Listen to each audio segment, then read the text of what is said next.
Hallelujah.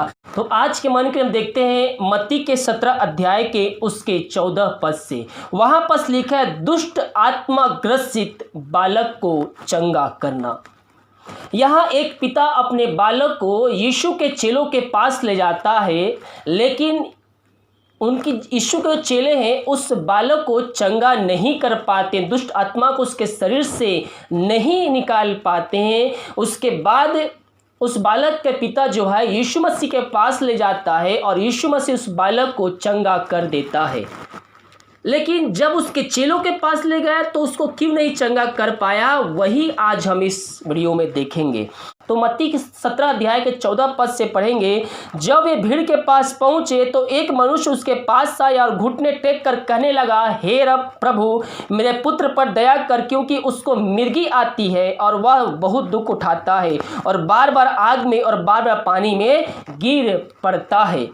मैं उसको तेरे चेलों के पास ले गया था पर वे उससे अच्छा नहीं कर सके। 18 पद में लिखा है, तब यीशु ने दुष्ट आत्मा को डांटा और वह उसमें से निकल गई और लड़का उसी घड़ी अच्छा हो गया। यानी कि वो लड़का उसी समय चंगा हो गया। जब हम उसके 19 पद से पढ़ेंगे तो यहाँ पर लिखा है, तब चेलों ने एकांत में यीशु के पास आकर कह रहे हैं, हम उससे क्यों नहीं निकाल सके। जो मिर्गी का बीमारी था, शैतान उसके अंदर दुष्ट आत्मा भरा हुआ था, जिसके कारण उसको मिर्गी आता था। उसके चेलों के पास पहले गया लेकिन चेले उसको नहीं निकाल सके। उसके बाद उसने यीशु मसीह के पास ले गया और यीशु मसीह ने उसके डांटा और उसी घड़ी वह बालक चंगा हो गया। फिर जब एकांत में आते हैं तो उसके चेले अपने स्वामी यानी कि यीशु मसीह से पूछते हैं, हे प्रभु, हम उसको क्यों नहीं निकाल सके, हम उसको क्यों ठीक नहीं कर सके, हम उसको क्यों नहीं चंगा कर सके। तब यीशु अपने चेलों से कहता है, मेरे पियो, उसने उससे कहा, अपने विश्वास की घटी के कारण। किस चीज की घटी है उन चेलों के अंदर? वो यीशु मसीह के साथ रहते थे, फिरते थे, घूमते थे, उनके साथ गांव-गांव जाकर सुसमाचार को सुनाते थे। यीशु मसीह ने जो अद्भुत कार्य चमत्कार करता था वो अपने आंखों से देखते थे, लेकिन उनके अंदर अभी भी क्या था? विश्वास की घटी था, विश्वास की कमी था उनके अंदर।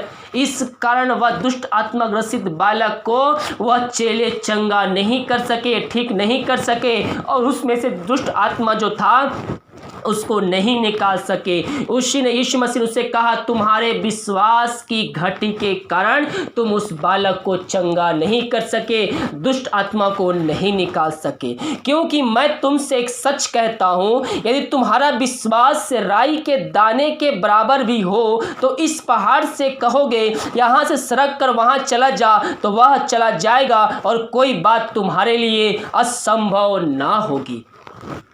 यीशु मसीह राई के दाने के बराबर ही क्यों कहा है मेरे प्रियो? मैं अक्सर इन बातों को दोहराते रहता हूँ कि यीशु मसीह ने राई के दाने के बराबर ही क्यों कहा है विश्वास होने के लिए। क्योंकि राई का दाना छोटा होता है लेकिन अंदर से वह मजबूत होता है। अगर हम उसके हाथ में रख कर तोड़ेंगे, मारेंगे तो वह नहीं फूटेगा, बिना हम उसे भारी चीज से मारेंगे तो ही टूटेगा। लेकिन हाथ से हम जितना भी ताकत लगा कर तोड़े वह नहीं टूटेगा, क्योंकि वह अंदर से ठोस होता है, मजबूत होता है। वैसे ही हमारा विश्वास भी अंदर से मजबूत होना चाहिए, मसीह यीशु जैसा। वैसे ही हमारा विश्वास अंदर से राई के दाने के जैसा मजबूत होना चाहिए मेरे प्रियो। और यहाँ कहता है, यदि तुम्हारा विश्वास राई के दाने के बराबर भी हो तो इस पहाड़ से कहोगे, यहाँ से सरक कर वहाँ चला जा, तो वह चला जाएगा और कोई बात तुम्हारे लिए असंभव ना होगी। यानी कि हमें विश्वास रखना है। हमारे अंदर जहाँ विश्वास की कमी आई, शैतान उस पर जय को प्राप्त कर लेता है और शैतान आपके दिल दिमाग को कब्जा कर लेता है। इसीलिए हमारा जो विश्वास होना चाहिए मेरे प्रियो, वो अंदर से मजबूत होना चाहिए, ना कि हम शक करने वाले हों। जैसे ही आपके दिमाग में शक आया, जैसे ही आपके मन में संदेह आया, शक आया, वैसे ही शैतान आपके मन को कब्जा कर लेगा, पकड़ लेगा और उसी और बात को आपको ले जाकर आपको मसीह यीशु से अलग करके खड़ा कर देगा। और जैसे ही आपके अंदर शक आता है, संदेह आता है, आप परमेश्वर की उपस्थिति से नीचे गिर जाते हैं मेरे प्रियो। तो हमें संदेह नहीं करना है, प्रभु के वचनों पे, प्रार्थना पे, बाइबल के वचनों पे हमें भरोसा रखना है। प्रभु यीशु मसीह पे हमें भरोसा रखना है कि जो कुछ हम प्रार्थना में करके मांगे वो प्रतीत कर लिए कि हमें मिल गया और वह हमारे लिए हो गया। हालेलुया। हम शक करने वाले नहीं मिले कि हम प्रभु पर, यीशु मसीह विश्वास करने वाले हो जाए। और जब हम विश्वास करेंगे तो हम प्रभु के आश्चर्य क्रम को, उसके चमत्कार को हम अपने जीवन में रिसीव करेंगे। और यहाँ यीशु मसीह अपने चेलों से साफ साफ कहता है, यानी कि यीशु मसीह के साथ घूमने वाले चेले जो थे उनके अंदर भी विश्वास की घटी था। हालेलुया। इस कारणवश वो दुष्ट आत्मग्रसित बालक को चंगा नहीं कर सके, ठीक नहीं कर सके। अगर उनके अंदर विश्वास होता तो वो भी उस दुष्ट आत्मग्रसित बालक को ठीक कर सकते थे, लेकिन वो नहीं कर सके। यीशु मसीह के पास उसके पिता ले गया और यीशु मसीह उसको घड़ी चंगा किया। यहाँ पर जब पढ़ेंगे उसके 17 पद, तो यहाँ पास यीशु के, तो जो दुष्ट आत्मग्रसित बालक था उसके पिता को यीशु मसीह कहते 17 पद में, यीशु ने उत्तर दिया, हे अल्पविश्वासियों हठीले लोगों, मैं कब तक तुम्हारे साथ रहूँगा, कब तक तुम्हारी सहूँगा, उसको यहाँ मेरे पास लाओ। तब उस दुष्ट आत्मग्रसित बालक का पिता दुष्ट आत्मा बालक ग्रसित को उस यीशु मसीह के पास ले आया और उससे डांटा और उसी घड़ी वह चंगा हो गया, उसी घड़ी वो ठीक हो गया। उस समय आश्चर्य करके देख रहे होंगे उसके चेले कि हम ठीक नहीं कर सके, लेकिन यीशु मसीह ठीक कर दिया। तब एकांत में पूछ रहे हैं अपने पास्टर से उस समय, यानी कि यीशु मसीह से, हे प्रभु हम उसको क्यों नहीं ठीक करें। तब यीशु मसीह कहता है, तुम्हारे विश्वास की घटी के कारण। अपने आप को जांचिए मेरे प्रियो, क्या आपके अंदर भी अभी आपके अंदर विश्वास की घटी तो नहीं है?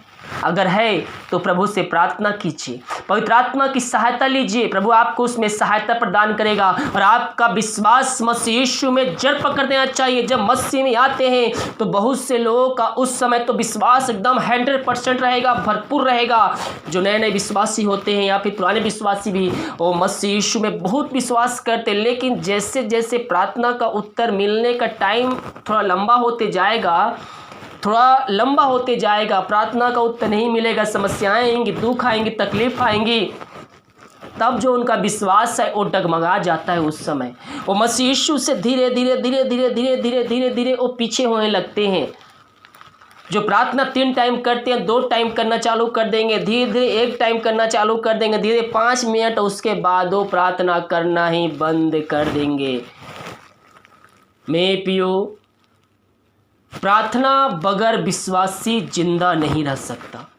जिस तरह से मछली को पानी चाहिए उसी तरह विश्वासी को प्रार्थना चाहिए, क्योंकि प्रार्थना से हमें एक सामर्थ्य मिलता है, प्रार्थना से हम प्रभु के करीब आते हैं, प्रार्थना में हम प्रभु से बातें करते हैं। तो हमारे जीवन में प्रार्थना बहुत ही महत्वपूर्ण है।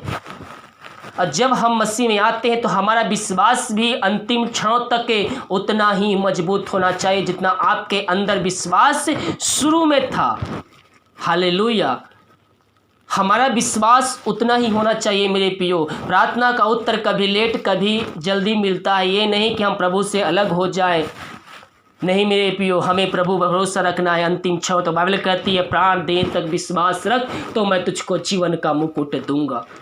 तो हमें हर एक बातों में प्रभु पर भरोसा रखना है, विश्वास को हमें कायम रखना है, उस पर विश्वास करना है कि प्रभु ही जो है उद्धार करता है, वो ही केवल समस्याओं का समाधान दे सकता है, दूसरा इस पृथ्वी पर कोई भी नहीं दे सकता। हालेलुया। मेरे प्रियो, हमारे जीवन में जो कुछ भी घटता है वो प्रभु की इच्छा के अनुसार ही होता है। शैतान के अधिकार नहीं है कि हमें छू ले बिना प्रभु की आज्ञा लिए हुए।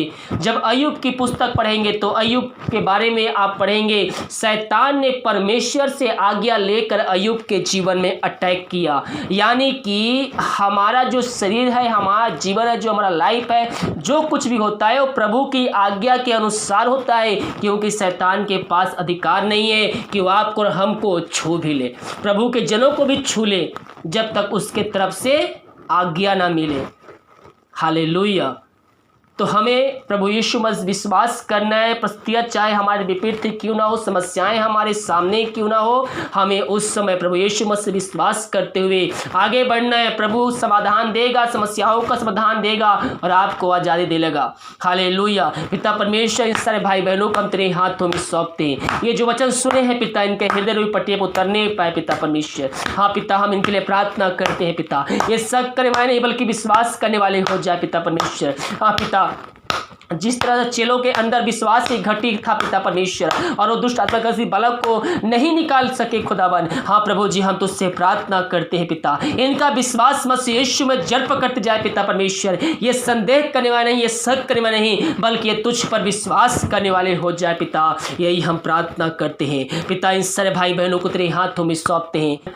ये बच्चे जो सुने हैं पिता, इनके जीवन में 100 गुना फलवंत होने पाए पिता परमेश्वर। यही हम प्रार्थना करते हैं। पवित्र आत्मा की सहायता कर, पवित्र आत्मा की सहायता के द्वारा पिता परमेश्वर इनकी सहायता प्रदान कर प्रभु जी, ताकि जो वचन सुनते हैं पढ़ते हैं पिता, इनके हृदय में उतरने पाए पिता, और ये वचनों पर चलने वाले हो जाए पिता परमेश्वर। प्रभु के वचनों को आज्ञा पालन करने वाले हो जाए पिता।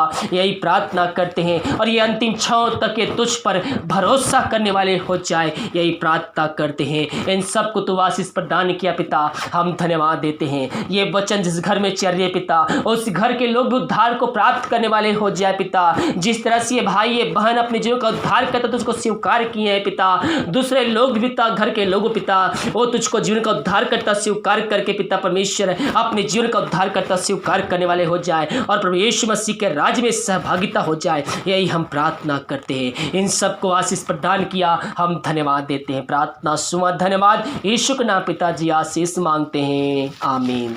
हालेलुया।